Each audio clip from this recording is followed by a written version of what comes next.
ꯑꯩꯈꯣꯏꯒꯤ ꯄꯥꯞꯀꯤꯗꯃꯛ ꯖꯤꯁꯨꯅ ꯁꯤꯕꯤꯈꯤ ꯑꯗꯨꯕꯨ ꯑꯩꯈꯣꯏ ꯈꯨꯗꯤꯡꯃꯛ ꯏꯁꯥꯗ ꯁꯤꯖꯕꯗꯤ ꯇꯥꯏ ꯃꯤ ꯋꯥ ꯉꯥꯡꯕꯗ ꯅꯪ ꯁꯤꯖꯕ ꯇꯥꯏ ꯑꯁꯥꯎꯕꯗ ꯅꯪ ꯁꯤꯖꯕ ꯇꯥꯏ ꯅꯪꯕꯨ ꯅꯨꯡꯉꯥꯏꯍꯟꯈꯤꯗꯕꯁꯤꯡ ꯑꯗꯨ ꯉꯥꯛꯄꯤꯕ ꯉꯝꯅꯅꯕ ꯅꯪ ꯅꯣꯜꯂꯨꯛꯆꯕ ꯃꯊꯧ ꯇꯥꯏ ꯑꯅꯤꯁꯨꯕ ꯄꯔꯦꯡ ꯑꯁꯤꯗ ꯑꯩꯒꯤ ꯋꯥꯁꯤ ꯌꯥꯅꯤꯡꯕ ꯃꯤꯁꯛ ꯑꯃ ꯌꯥꯎꯕ ꯃꯥꯜꯂꯤ ꯑꯩꯅ ꯍꯥꯏꯔꯤꯕꯁꯤ ꯃꯌꯥꯝ ꯇꯥꯕꯤꯔꯤꯀꯣ ꯑꯩꯈꯣꯏꯅ ꯇꯧꯕꯁꯤꯡ ꯑꯗꯨ ꯑꯩꯈꯣꯏꯅ ꯎꯗꯦ ꯃꯁꯤꯗꯅꯤ ꯑꯩꯈꯣꯏꯅ ꯁꯣꯏꯔꯤꯕ ꯑꯁꯤ ꯃꯔꯝꯗꯤ ꯑꯩꯈꯣꯏ ꯑꯇꯣꯞꯄꯗ ꯑꯣꯏꯅ ꯑꯗꯨꯝ ꯌꯦꯡꯂꯒ ꯂꯩꯔꯦ ꯃꯤꯉꯣꯟꯗ ꯌꯦꯡꯕꯗꯗꯤ ꯑꯩꯈꯣꯏꯅ ꯌꯥꯝꯅ ꯀꯨꯞꯅ ꯌꯦꯡꯉꯤ ꯑꯗꯨꯕꯨ ꯏꯁꯥꯗ ꯌꯦꯡꯖꯕ ꯃꯇꯝꯗꯗꯤ ꯌꯥꯝꯅ ꯃꯨꯟꯅ ꯌꯦꯡꯗꯦ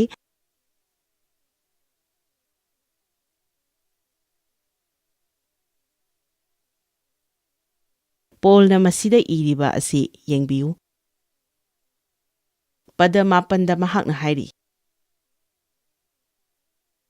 ꯑꯗꯨꯒ ꯈ꯭ꯔꯤꯁꯇꯗ ꯂꯩꯖꯕ ꯐꯪꯅꯕꯅꯤ ꯃꯍꯥꯛ ꯈ꯭ꯔꯤꯁꯇꯗ ꯂꯩ ꯍꯥꯏꯕꯁꯤ ꯃꯍꯥꯛ ꯈꯪꯖꯔꯝꯃꯤ ꯈ꯭ꯔꯤꯁꯇꯗ ꯂꯩꯕꯒꯤ ꯃꯇꯥꯡꯗ ꯑꯇꯣꯞꯄꯁꯤꯡꯗ ꯃꯍꯥꯛꯅ ꯇꯝꯕꯤꯔꯝꯃꯤ ꯑꯗꯨꯕꯨ ꯃꯍꯥꯛꯅ ꯃꯁꯤꯗ ꯍꯥꯏꯔꯤ ꯑꯗꯨꯒ ꯈ꯭ꯔꯤꯁꯇꯗ ꯂꯩꯖꯕ ꯐꯪꯅꯕꯅꯤ ꯋꯥꯌꯦꯜ ꯌꯥꯊꯪ ꯏꯟꯕꯗꯒꯤ ꯐꯪꯕ ꯙꯔꯃ ꯆꯦꯟꯕ ꯑꯗꯨ ꯑꯩꯒꯤ ꯂꯩꯇ꯭ꯔꯦ ꯑꯗꯨꯕꯨ ꯈ꯭ꯔꯤꯁꯇꯕꯨ ꯊꯥꯖꯕꯒꯤ ꯃꯄꯥꯟꯅ ꯐꯪꯕ ꯊꯥꯖꯕꯒꯤ ꯃꯄꯥꯟꯅ ꯏꯁ꯭ꯋꯔꯗꯒꯤ ꯐꯪꯕ ꯙꯔꯃ ꯆꯦꯟꯕ ꯂꯩ ꯏꯁ꯭ꯋꯔ ꯌꯥꯎꯗꯅꯗꯤ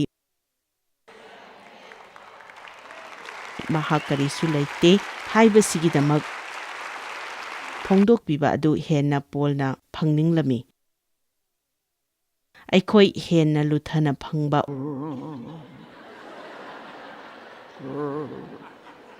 ꯋꯥꯀꯠꯂꯤ ꯍꯥꯏꯅ ꯍꯥꯏꯅꯤꯡꯉꯤ ꯂꯨꯊꯕ ꯍꯥꯏꯕꯁꯤ ꯀꯣꯏꯆꯠ ꯆꯠꯇꯨꯅ ꯅꯪ ꯃꯗꯨ ꯐꯥꯎꯕ꯭ꯔꯥ ꯍꯥꯏꯕꯗꯨ ꯅꯠꯇꯦ ꯑꯩꯅ ꯍꯥꯏꯔꯤꯕꯁꯤ ꯃꯁꯤ ꯅꯠꯇꯦ ꯑꯩꯅ ꯍꯥꯏꯔꯤꯕꯁꯤꯗꯤ ꯊꯋꯥꯏꯒꯤ ꯃꯄꯥꯟꯅ ꯆꯠꯄ ꯑꯗꯨꯅꯤ ꯍꯛꯆꯥꯡꯒꯤ ꯃꯄꯥꯟꯅ ꯆꯠꯄ ꯑꯗꯨ ꯅꯠꯇꯦ ꯅꯪꯅ ꯄꯥꯝꯕ ꯅꯪꯅ ꯈꯟꯕ ꯑꯃꯁꯨꯡ ꯅꯪꯅ ꯐꯥꯎꯕ ꯑꯗꯨꯒꯤ ꯋꯥꯡꯃꯗ ꯂꯨꯊꯅ ꯍꯤꯡꯕ ꯑꯗꯨꯕꯨꯅꯤ ꯑꯩꯅ ꯍꯥꯏꯔꯤꯕꯁꯤꯗꯤ ꯅꯪꯒꯤ ꯄꯨꯟꯁꯤ ꯑꯗꯨ ꯏꯁ꯭ꯋꯔꯗ ꯄꯤꯁꯤꯟꯖꯗꯨꯅ ꯏꯁ꯭ꯋꯔꯗ ꯑꯩ ꯅꯪꯒꯤ ꯅꯃꯥꯡꯗ ꯂꯩꯖꯔꯦ ꯏꯁ꯭ꯋꯔ ꯑꯩꯕꯨ ꯅꯍꯥꯛꯅ ꯀꯔꯤ ꯇꯧꯍꯟꯅꯤꯡꯕꯒꯦ ꯀꯅꯥꯕꯨ ꯑꯩꯅ ꯊꯧꯒꯠꯄ ꯃꯊꯧ ꯇꯥꯕꯒꯦ ꯉꯁꯤꯒꯤ ꯅꯨꯃꯤꯠ ꯑꯁꯤ ꯂꯣꯏꯔꯛꯄ ꯃꯇꯝꯗ ꯑꯩꯅ ꯃꯔꯝ ꯑꯣꯏꯗꯨꯅ ꯀꯅꯥꯒꯨꯝꯕ ꯑꯃꯒꯤ ꯄꯨꯟꯁꯤꯗ ꯈꯔ ꯃꯈꯩ ꯆꯥꯎꯈꯠꯄ ꯑꯣꯏꯍꯟꯕꯤꯌꯨ ꯑꯩꯅ ꯍꯥꯏꯔꯤꯕ ꯑꯁꯤ ꯃꯌꯥꯝ ꯇꯥꯕꯤꯌꯨ ꯑꯩꯒꯤ ꯈꯛꯇ ꯈꯜꯂꯤꯉꯩꯗ ꯑꯩ ꯃꯇꯝ ꯌꯥꯝꯅ ꯃꯥꯡꯍꯟꯈ꯭ꯔꯦ ꯑꯗꯨꯕꯨ ꯃꯗꯨ ꯑꯩ ꯑꯃꯨꯛ ꯇꯧꯖꯅꯤꯡꯗ꯭ꯔꯦ ꯑꯗꯨꯅ ꯑꯩꯅ ꯃꯉꯣꯟꯗ ꯂꯩꯖꯕ ꯉꯝꯅꯅꯕ ꯄꯣꯜꯅ ꯍꯥꯏ ꯑꯩꯉꯣꯟꯗ ꯏꯍꯩ ꯏꯁꯤꯜ ꯃꯔꯨꯞ ꯃꯄꯥꯡ ꯈꯨꯗꯤꯡꯃꯛ ꯑꯋꯥꯠꯄ ꯂꯩꯔꯝꯗꯦ ꯃꯍꯥꯛ ꯐꯔꯤꯁꯤꯁꯤꯡꯒꯤ ꯐꯔꯤꯁꯤ ꯑꯣꯏꯔꯝꯃꯤ ꯍꯥꯏꯕꯗꯤ ꯙꯔꯃꯒꯤ ꯑꯣꯏꯕ ꯍꯤꯔꯝꯗꯁꯨ ꯃꯍꯥꯛ ꯈ꯭ꯋꯥꯏꯗꯒꯤ ꯑꯋꯥꯡꯕ ꯊꯥꯛꯇ ꯂꯩꯔꯝꯃꯤ ꯑꯗꯨꯒ ꯃꯍꯥꯛꯅ ꯍꯥꯏ ꯑꯗꯨꯕꯨ ꯍꯥꯏꯔꯤꯕꯁꯤꯡ ꯑꯁꯤ ꯀꯔꯤꯁꯨ ꯀꯥꯟꯅꯗꯕ ꯑꯃꯥꯡꯕꯒꯨꯝꯕꯅꯤ ꯃꯍꯥꯛꯅ ꯑꯩꯕꯨ ꯀꯧꯕꯤꯕ ꯑꯗꯨꯒꯤ ꯈꯨꯗꯣꯡꯆꯥꯕ ꯑꯗꯨ ꯈꯜꯂꯨꯔꯒ ꯍꯥꯏꯔꯤꯕꯁꯤꯡ ꯑꯗꯨ ꯀꯔꯤꯁꯨ ꯀꯥꯟꯅꯗꯕ ꯑꯃꯥꯡꯕꯒꯨꯝꯕꯅꯤ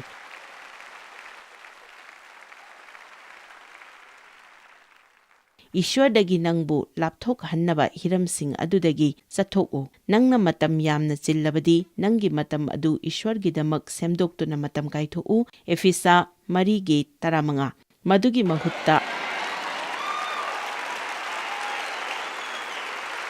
ꯑꯆꯨꯝꯕ ꯑꯗꯨ ꯅꯨꯡꯁꯤꯅ ꯉꯥꯡꯗꯨꯅ ꯃꯔꯝ ꯄꯨꯝꯅꯃꯛꯇ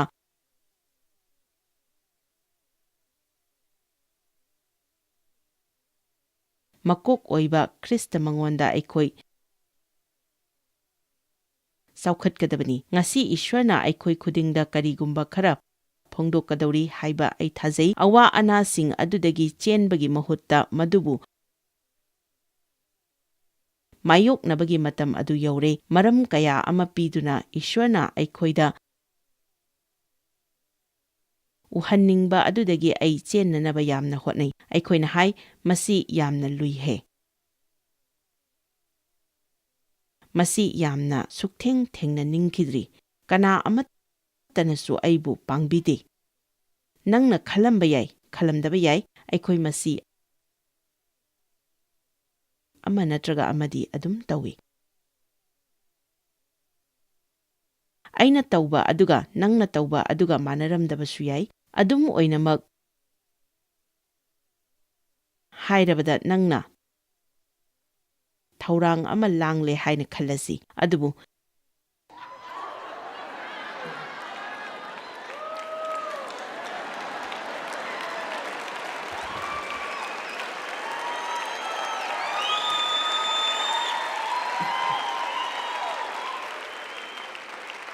Nangi thaurang adudagi nathai hannaba karigumba ama thoklaklabada kana nangi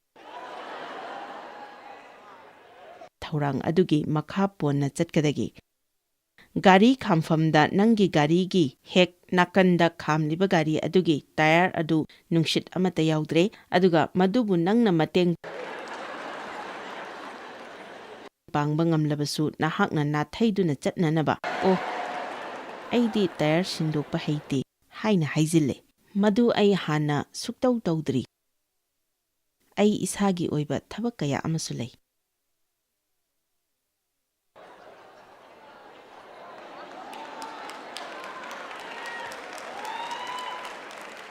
Masida aina yausilluba yaba pot nate, masi ai tawba yadri. Aikhoina nathaiduna chatnanaba hotnaba angakpani. Aidi angang yamna cheli, aigi ipuroibasu thajaba mi nate. Hoi, maningi parengda famliba sister adu chumi. Mahakna hai Prabhu thaujanbiyu. Ishwar seba tauba matamda nangna kari ngamdabage haibadu aingonda haibiganu.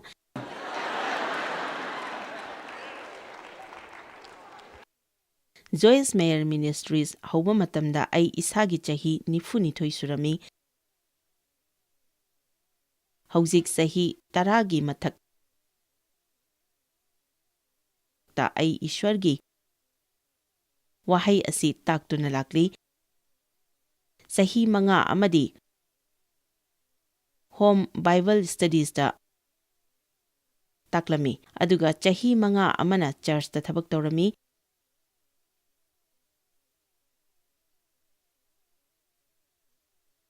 Masigi ministry hauba matamda ai chahi 92 surami.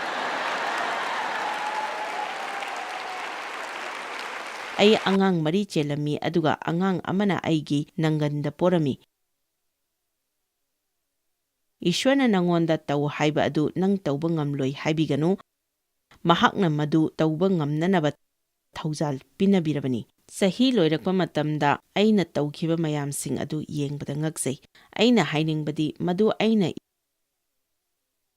isana taujaba natte haibani. Thaidokpa tokadabani. Nongma aigi marup ama bankta thinbiyo hairaklami. Aigi thaurang ama leiba maramna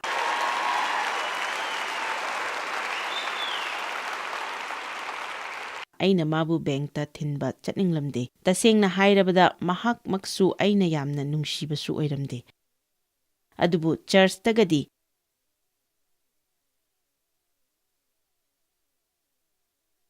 mabu koladana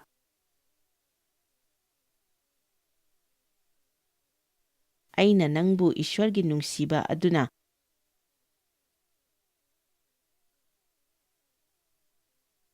nungsi hainagadi hairibani. Aina di mabu nungsidi hairaga aigi thabakta mahakna khurau thangbadi pamlamde. Aduna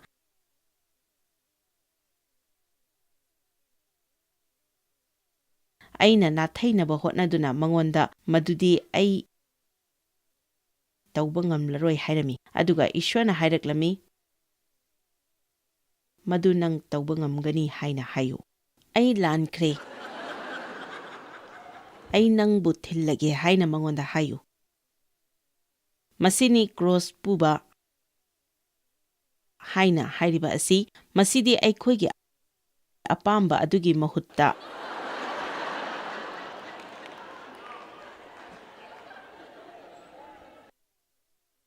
ama oirabasu Ishwarna haiba adu tauba adubuni.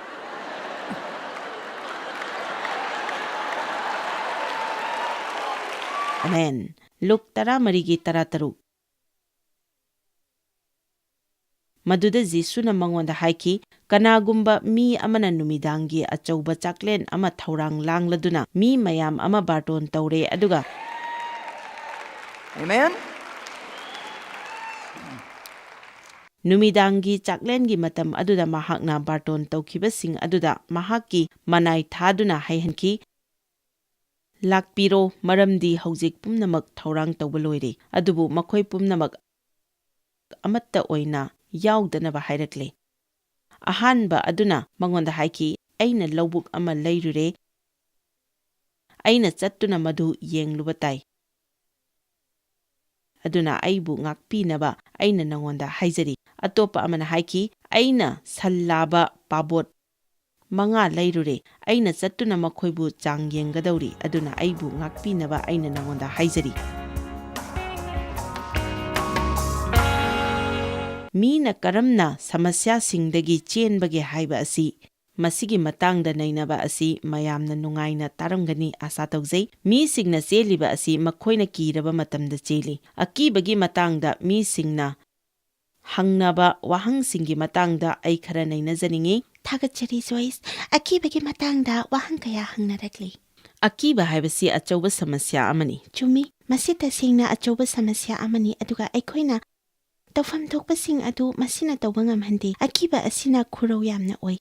Ahanba wahang asi Baltimore-dagini asumna hangli mi singna aigi matangda khannaba aduda wakhal tawduna kibagi mahutta Ishwarna taw haiba aduda henna karamna tawgadagi. Masi aikhoi khudingmak thengnaba wafamni. Matam amada aisu aina tawgadaba adu tawbagi mahutta atopana aigi matangda kari khanbage haibasigi matangda kiraga adum leirami. Maduna aingonda khurau ama adum oirami adubu ai Kristada kana oibage haibasi khanglaklaba kandadi ai henna isang thauba helaklami mi singna aigi matangda kari hainagadage haibagi akiba adudagi ai ining tamki aduga tasengna hairabada mi samada taranadi nangna phana chumna tauriba adu nangbudi pamloi.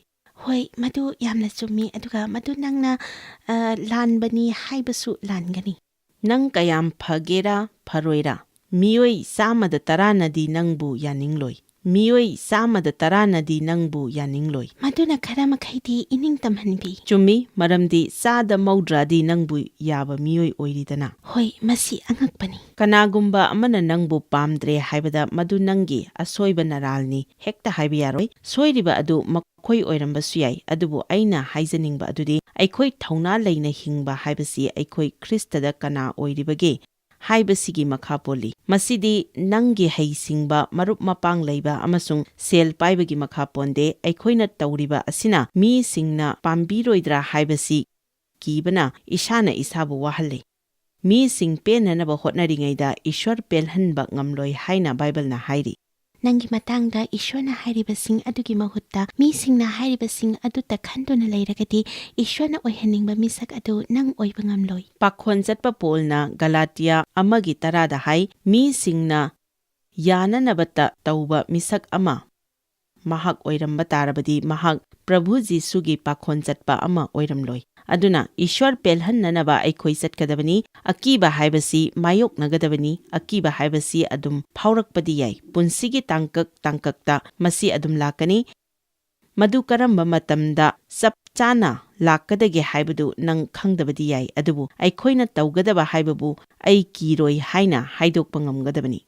Chumi aduga mi singna nangi matangda kari haigadage haina khanbasina madubu mayoknaba ngamhloi tawribani aduga mi singna kari hainakigadage haina nangna kiragadi nangna makhoigasu aphaba mari amatta semgatpa ngamloi. Nangna madu mayoknariba makhai mathangda madu nangna henna laina mayoknaba ngamgani. Masiga sanaba wahang ama masida hangli masigi misak asi yamna pukjel sengna hangjari. Mahakna hairi mina aingonda thajabak hankigani kibata ayama matamda ay asengba haidoktana leiba kaya yauki adubu ay Ishwarna haiba induna matam chuppada achumbadi ngangningi adubu masigi mafam asida ay wana leiri. ꯃꯍꯥꯛ ꯌꯥꯝꯅ ꯄꯨꯛꯆꯦꯜ ꯇꯤꯡꯉꯤ ꯑꯗꯨꯒ ꯃꯁꯤꯅ ꯅꯤꯡꯈꯥ ꯇꯝꯅꯕꯒꯤ ꯑꯍꯥꯟꯕ ꯈꯣꯡꯊꯥꯡ ꯑꯗꯨꯅꯤ ꯃꯔꯝꯗꯤ ꯑꯆꯨꯝꯕ ꯑꯗꯨꯅꯅꯤ ꯅꯪꯕꯨ ꯅꯤꯡꯈꯥ ꯇꯝꯍꯟꯒꯗꯧꯔꯤꯕ ꯑꯁꯤ ꯃꯔꯨ ꯑꯣꯏꯔꯤꯕ ꯑꯁꯤꯗꯤ ꯅꯍꯥꯛꯅ ꯏꯁ꯭ꯋꯔꯕꯨ ꯑꯁꯨꯛꯀꯤ ꯃꯇꯤꯛ ꯅꯨꯡꯁꯤꯗꯨꯅ ꯅꯪꯉꯣꯟꯗ ꯑꯋꯥꯕ ꯈꯔ ꯇꯥꯔꯕꯁꯨ ꯅꯪ ꯑꯆꯨꯝꯕ ꯇꯧꯒꯦ ꯍꯥꯏꯅ ꯈꯟꯖꯒꯗꯕꯅꯤ ꯃꯐꯝ ꯃꯇꯝ ꯈꯨꯗꯤꯡꯃꯛꯇ ꯑꯆꯨꯝꯕ ꯉꯥꯡꯕ ꯍꯥꯏꯕꯁꯤ ꯌꯥꯝꯅ ꯃꯔꯨ ꯑꯣꯏ ꯃꯔꯝꯗꯤ ꯏꯁ꯭ꯋꯔꯒꯤ ꯋꯥꯍꯩꯗꯤ ꯑꯆꯨꯝꯕꯅꯤ ꯑꯗꯨꯅ ꯑꯩꯅ ꯈꯟꯕꯗ ꯑꯍꯥꯟꯕꯗ ꯏꯁ꯭ꯋꯔꯒꯤ ꯃꯃꯥꯡꯗ ꯑꯆꯨꯝꯕ ꯑꯗꯨ ꯃꯥꯌꯣꯛꯅꯒꯗꯕꯅꯤ ꯑꯩꯅ ꯇꯧꯕ ꯅꯠꯇꯦ ꯍꯥꯏꯔꯒ ꯅꯥꯊꯩꯗꯨꯅ ꯆꯠꯀꯅꯨ ꯑꯗꯨꯒ ꯅꯪꯅ ꯇꯧꯕ ꯌꯥꯕ ꯑꯃꯒ ꯍꯥꯏꯔꯒꯗꯤ ꯅꯪꯒꯤ ꯊꯥꯖꯕ ꯃꯔꯨꯞ ꯅꯠꯇ꯭ꯔꯒ ꯊꯋꯥꯏꯒꯤ ꯑꯣꯖꯥ ꯅꯠꯇ꯭ꯔꯒ ꯋꯥꯔꯤ ꯁꯥꯟꯅꯊꯣꯛꯃꯤꯟꯅꯧ ꯖꯦꯀꯣꯕꯅ ꯍꯥꯏ ꯑꯃꯒ ꯅꯔꯥꯜ ꯍꯥꯏꯗꯣꯛꯅꯧ ꯑꯗꯨꯒ ꯅꯈꯣꯏꯒꯤ ꯑꯅꯥꯕ ꯐꯅꯅꯕ ꯍꯣꯏ ꯀꯅꯥꯒꯨꯝꯕ ꯑꯃꯅ ꯁꯦꯝꯗꯣꯛꯄꯤꯕ ꯌꯥꯕ ꯆꯤꯟꯅ ꯍꯥꯏꯕ ꯌꯥꯏ ꯃꯇꯝ ꯆꯨꯞꯄꯗ ꯑꯩ ꯑꯆꯨꯝꯕ ꯑꯗꯨꯝ ꯉꯥꯡꯗꯦ ꯃꯁꯤꯒꯤꯗꯃꯛ ꯑꯩꯒꯤꯗꯃꯛ ꯍꯥꯏꯖꯕꯤꯌꯨ ꯑꯁꯨꯝꯅ ꯅꯪꯅ ꯍꯥꯏꯗꯣꯛꯆꯕ ꯃꯇꯝꯗ ꯌꯦꯛꯅꯕꯒꯤ ꯄꯥꯡꯒꯜ ꯑꯗꯨ ꯅꯪꯒꯤ ꯄꯨꯟꯁꯤꯗꯒꯤ ꯃꯥꯡꯍꯜꯂꯤꯕꯅꯤ ꯃꯔꯝꯗꯤ ꯅꯪꯉꯣꯟꯗ ꯑꯔꯣꯟ ꯑꯊꯨꯞ ꯂꯩꯕ ꯃꯇꯝꯗ ꯃꯗꯨ ꯃꯤꯅ ꯈꯪꯗꯣꯛꯈ꯭ꯔꯕꯗꯤ ꯀꯝꯗꯧꯒꯗꯒꯦ ꯍꯥꯏꯕ ꯑꯀꯤꯕ ꯑꯗꯨꯅ ꯅꯪꯕꯨ ꯋꯥꯍꯟꯒꯅꯤ ꯑꯗꯨꯅ ꯃꯍꯥꯛꯄꯨ ꯅꯨꯡꯁꯤꯕꯤꯕ ꯊꯥꯖꯕꯤꯕ ꯀꯅꯥꯒꯨꯝꯕ ꯑꯃꯅ ꯃꯍꯥꯛꯄꯨ ꯕꯤꯆꯥꯔ ꯇꯧꯗꯨꯅ ꯊꯤꯅ ꯉꯥꯡꯂꯛꯂꯣꯏ ꯑꯗꯨꯒ ꯃꯁꯤꯒ ꯂꯣꯏꯅꯅ ꯏꯁ꯭ꯋꯔꯒꯤ ꯋꯥꯍꯩ ꯑꯗꯨ ꯇꯣꯏꯅ ꯅꯩꯅꯒꯗꯕꯅꯤ ꯃꯔꯝꯗꯤ ꯑꯆꯨꯝꯕ ꯑꯗꯨ ꯅꯪꯅ ꯇꯧꯕ ꯉꯝꯅꯅꯕ ꯃꯗꯨꯅ ꯅꯪꯕꯨ ꯀꯟꯈꯠꯍꯟꯒꯅꯤ ꯑꯌꯥꯝꯕ ꯃꯇꯝꯗ ꯑꯩꯈꯣꯏꯒꯤ ꯍꯛꯆꯥꯡꯗ ꯐꯒꯠꯍꯟꯅꯅꯕ ꯑꯗꯨꯝ ꯍꯦꯟꯅ ꯍꯣꯠꯅꯗꯨꯅ ꯂꯩꯔꯦ ꯑꯗꯨꯒ ꯏꯁ꯭ꯋꯔꯕꯨꯅ ꯂꯥꯞꯅ ꯊꯝꯈ꯭ꯔꯦ ꯑꯗꯨꯕꯨ ꯇꯁꯦꯡꯅ ꯃꯍꯥꯛ ꯌꯥꯎꯗꯅꯗꯤ ꯑꯩꯈꯣꯏ ꯀꯔꯤ ꯑꯃꯠꯇ ꯇꯧꯕ ꯉꯝꯂꯣꯏ ꯃꯁꯤ ꯑꯩ ꯏꯇꯣꯝꯇ ꯇꯧꯕ ꯉꯝꯂꯣꯏ ꯏꯁ꯭ꯋꯔ ꯅꯪꯅ ꯃꯇꯦꯡ ꯄꯥꯡꯕꯤꯒꯗꯕꯅꯤ ꯍꯥꯏꯅ ꯍꯥꯏꯒꯗꯕꯅꯤ ꯑꯗꯨꯕꯨ ꯇꯁꯦꯡꯅ ꯃꯍꯥꯛ ꯌꯥꯎꯗꯅꯗꯤ ꯑꯩꯈꯣꯏ ꯀꯔꯤ ꯑꯃꯠꯇ ꯇꯧꯕ ꯉꯝꯂꯣꯏ ꯃꯁꯤ ꯑꯩ ꯏꯇꯣꯝꯇ ꯇꯧꯕ ꯉꯝꯂꯣꯏ ꯏꯁ꯭ꯋꯔ ꯅꯪꯅ ꯃꯇꯦꯡ ꯄꯥꯡꯕꯤꯒꯗꯕꯅꯤ ꯍꯥꯏꯅ ꯍꯥꯏꯒꯗꯕꯅꯤ ꯆꯨꯝꯃꯤ ꯑꯩꯈꯣꯏꯅ ꯄꯨꯛꯆꯦꯜ ꯇꯤꯡꯅꯗ꯭ꯔꯒꯗꯤ ꯑꯃꯅ ꯑꯃꯒ ꯃꯔꯤ ꯃꯥꯏ ꯄꯥꯛꯅ ꯁꯦꯝꯕ ꯉꯝꯂꯣꯏ ꯄꯨꯛꯆꯦꯜ ꯁꯦꯡꯅ ꯃꯔꯤ ꯂꯩꯅꯗ꯭ꯔꯒꯗꯤ ꯃꯗꯨ ꯃꯔꯤ ꯂꯩꯅꯩ ꯍꯥꯏꯕ ꯌꯥꯔꯣꯏ ꯃꯥꯌꯣꯛꯅꯕ ꯍꯥꯏꯕꯁꯤ ꯌꯥꯝꯅ ꯃꯔꯨ ꯑꯣꯏ ꯉꯁꯤ ꯑꯌꯨꯛ ꯑꯩꯅ ꯁ꯭ꯇꯗꯤ ꯇꯧꯕ ꯃꯇꯝꯗ ꯗꯦꯕꯤꯗꯅ ꯅꯤꯡꯊꯧ ꯑꯣꯏꯔꯛꯄ ꯑꯁꯤ ꯃꯍꯥꯛꯄꯨ ꯊꯥꯎ ꯅꯣꯏꯕꯤꯕ ꯃꯇꯝ ꯑꯗꯨꯗ ꯅꯠꯇꯦ ꯍꯥꯏꯕ ꯑꯗꯨ ꯑꯩꯒꯤ ꯅꯣꯠꯇ ꯊꯦꯡꯅꯔꯝꯃꯤ ꯃꯗꯨꯗꯤ ꯒꯣꯂꯤꯌꯥꯠ ꯃꯥꯌꯣꯛꯅꯔꯕ ꯃꯇꯨꯡ ꯆꯍꯤ ꯀꯌꯥꯒꯤ ꯃꯇꯨꯡꯗ ꯑꯣꯏꯈꯤ ꯃꯈꯣꯏ ꯈꯨꯗꯤꯡꯃꯛ ꯀꯤꯔꯗꯨꯅ ꯒꯣꯂꯤꯌꯥꯠ ꯑꯗꯨꯒ ꯃꯥꯌꯣꯛꯅꯕ ꯉꯝꯂꯝꯗꯦ ꯑꯗꯨꯕꯨ ꯃꯗꯨ ꯗꯦꯕꯤꯗꯅꯗꯤ ꯃꯥꯌꯣꯛꯅꯈꯤ ꯑꯗꯨꯒ ꯃꯗꯨꯗꯒꯤ ꯆꯍꯤ ꯈꯔꯒꯤ ꯃꯇꯨꯡꯗ ꯃꯍꯥꯛ ꯅꯤꯡꯊꯧ ꯑꯣꯏꯈꯤ ꯑꯗꯨꯒ ꯉꯁꯤꯁꯨ ꯃꯁꯥ ꯃꯁꯥꯒꯤ ꯑꯣꯏꯕ ꯐꯤꯚꯝꯁꯤꯡꯗ ꯅꯤꯡꯊꯧ ꯑꯣꯏꯅ ꯄꯥꯟꯅꯕꯒꯤꯗꯃꯛ ꯑꯩꯈꯣꯏ ꯈꯨꯗꯤꯡꯃꯛ ꯏꯁ꯭ꯋꯔꯅ ꯊꯥꯎ ꯅꯣꯏꯕꯤꯔꯕꯅꯤ ꯃꯥꯏ ꯄꯥꯛꯅꯅꯕ ꯆꯥꯎꯈꯠꯂꯛꯅꯕ ꯑꯃꯁꯨꯡ ꯑꯆꯧꯕ ꯊꯕꯛ ꯀꯌꯥ ꯇꯧꯕ ꯉꯝꯅꯅꯕ ꯑꯩꯈꯣই ꯈꯨꯗꯤꯡꯃꯛ ꯊꯥꯎ ꯅꯣꯏꯕꯤꯔꯕꯅꯤ ꯑꯗꯨꯕꯨ ꯌꯦꯛꯅꯕꯅ ꯑꯀꯤꯕ ꯑꯗꯨꯝ ꯄꯨꯗꯨꯅ ꯂꯥꯛꯀꯅꯤ ꯍꯣꯏ ꯑꯩꯈꯣꯏꯒꯤ ꯄꯨꯟꯁꯤꯗ ꯒꯣꯂꯤꯌꯥꯠ ꯀꯌꯥ ꯑꯃ ꯊꯦꯡꯅꯩ ꯍꯧꯖꯤꯛ ꯋꯥꯍꯪ ꯃꯌꯥꯝ ꯑꯃ ꯂꯩꯔꯤ ꯑꯗꯨꯕꯨ ꯃꯊꯪꯗ ꯑꯃꯨꯛ ꯍꯪꯂꯒꯦ ꯑꯗꯨꯒ ꯅꯈꯣꯏꯅ ꯍꯪꯅꯤꯡꯕ ꯋꯥꯍꯪ ꯂꯩꯔꯕꯗꯤ wahang adu askjoyce@joycemeyer.org ꯇ ꯍꯪꯕꯤꯔꯛꯄ ꯌꯥꯏ ꯐꯔꯦ ꯑꯃꯨꯛ ꯉꯁꯤꯒꯤ ꯇꯤꯆꯤꯡ ꯑꯁꯤꯗ ꯌꯦꯡꯃꯤꯟꯅꯔꯁꯤ ꯑꯩꯈꯣꯏꯅ ꯏꯁꯥꯒꯤ ꯑꯣꯏꯖꯕ ꯊꯤꯗꯨꯅ ꯅꯥꯊꯩꯍꯧꯅꯕ ꯍꯣꯠꯅꯗꯨꯅ ꯍꯥꯏ ꯃꯁꯤ ꯇꯧꯕꯒꯤ ꯑꯩꯒꯤ ꯍꯛ ꯂꯩꯅ ꯑꯗꯨꯕꯨ ꯏꯁ꯭ꯋꯔ ꯅꯤꯡꯗꯕ ꯁꯤꯡꯅ ꯃꯈꯣꯏꯒꯤ ꯍꯛ ꯇꯥꯟꯁꯤꯟꯕ ꯌꯦꯡꯕꯗ ꯇꯥꯕꯗ ꯑꯩꯗꯤ ꯌꯥꯝꯅ ꯋꯥꯔꯦ ꯃꯈꯣꯏꯅ ꯃꯈꯣꯏꯒꯤ ꯍꯛ ꯇꯥꯟꯅꯕ ꯍꯣꯠꯅꯔꯤꯉꯩꯗ ꯑꯩꯒꯤꯗꯤ ꯍꯛ ꯑꯗꯨꯝ ꯃꯥꯡꯂꯦ ꯅꯪꯅ ꯏꯁ꯭ꯋꯔ ꯊꯥꯖꯅꯤꯡꯗ꯭ꯔꯕꯗꯤ ꯅꯪꯅ ꯏꯁ꯭ꯋꯔ ꯊꯥꯖꯗꯅ ꯂꯩꯕ ꯑꯗꯨ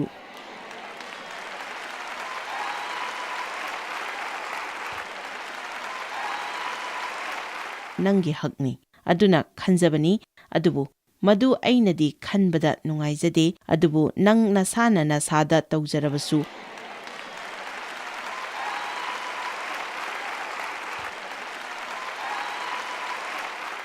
ꯑꯩꯉꯣꯟꯗꯒꯤꯗꯤ ꯏꯁ꯭ꯋꯔ ꯂꯧꯊꯣꯛꯈꯤꯒꯦꯗꯤ ꯍꯣꯠꯅꯕꯤꯒꯅꯨ ꯁ꯭ꯀꯨꯜꯗ ꯅꯪꯅ ꯄ꯭ꯔꯥꯔꯊꯅꯥ ꯇꯧꯅꯤꯡꯗꯕ ꯇꯥꯔꯒꯁꯨ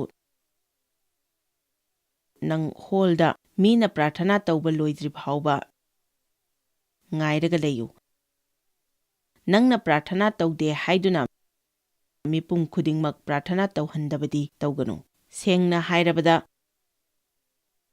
ꯍꯛ ꯇꯥꯟꯕ ꯑꯁꯤ ꯀꯥ ꯍꯦꯟꯕ ꯌꯥꯎꯔꯕꯅꯤ ꯅꯪꯅ ꯍꯥꯏꯕ ꯌꯥꯏ ꯑꯩꯅ ꯄꯥꯝꯂꯒꯗꯤ ꯋꯦꯕꯁꯥꯏꯠꯇ ꯐꯠꯇꯕ ꯄꯤꯛꯆꯔꯁꯤꯡ ꯑꯩꯅ ꯍꯥꯞꯄ ꯌꯥꯏ ꯃꯗꯨ ꯑꯩꯒꯤ ꯍꯛꯅꯤ ꯑꯗꯨꯕꯨ ꯃꯗꯨ ꯅꯪꯅ ꯅꯪꯒꯤ ꯍꯛꯅꯤ ꯍꯥꯏꯅ ꯇꯧꯔꯨꯕꯗ inkhatlakliba nahasingda akaiba kaya ama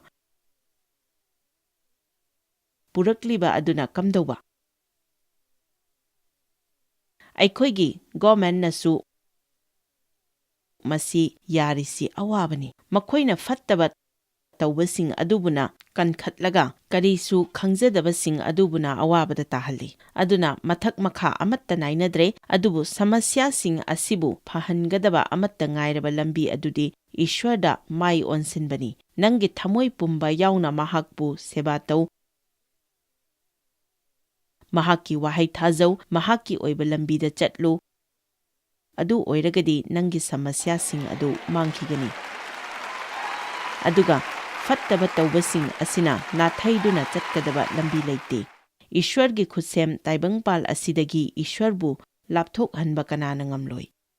Madukanaroi aingonda sithi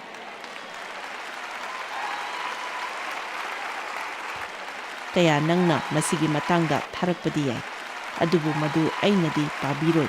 Nongma misak amana hai o nangi matangda mina irakpa adu parabra. Yamna thina ira ini. Madu pananaba aigi matam leite. Haina aina maduda hairami. Maramdi mina aigi matangda thina hairiba asigi maramdi.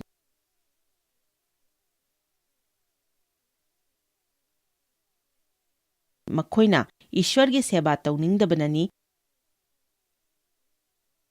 Aduga aikoina aikoigi samasyadagi chenba atopa lambi amadi mi atopa singda maral thaizillagani. Aikoi maihorol da yengminasi. Maihorol anigi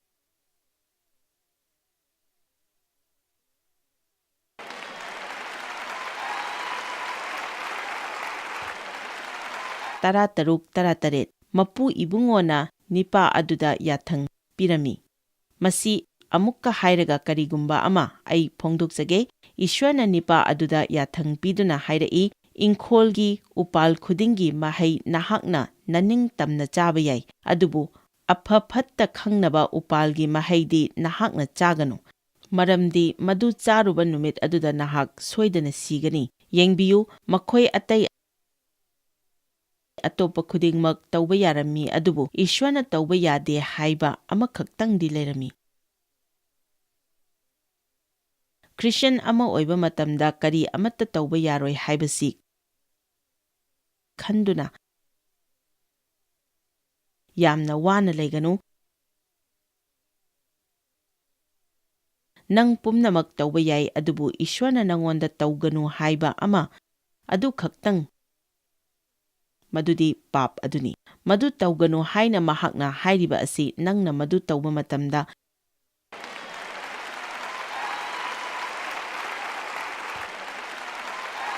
nangi punsi adu awabana thangani haibani. Amen. Maihauron anigi taranipan kunmanga. Aduga Ishwarna haiki nipa asina matomta leiba afaba natte. Aina mahakkidamak achaba mapang ama sembige.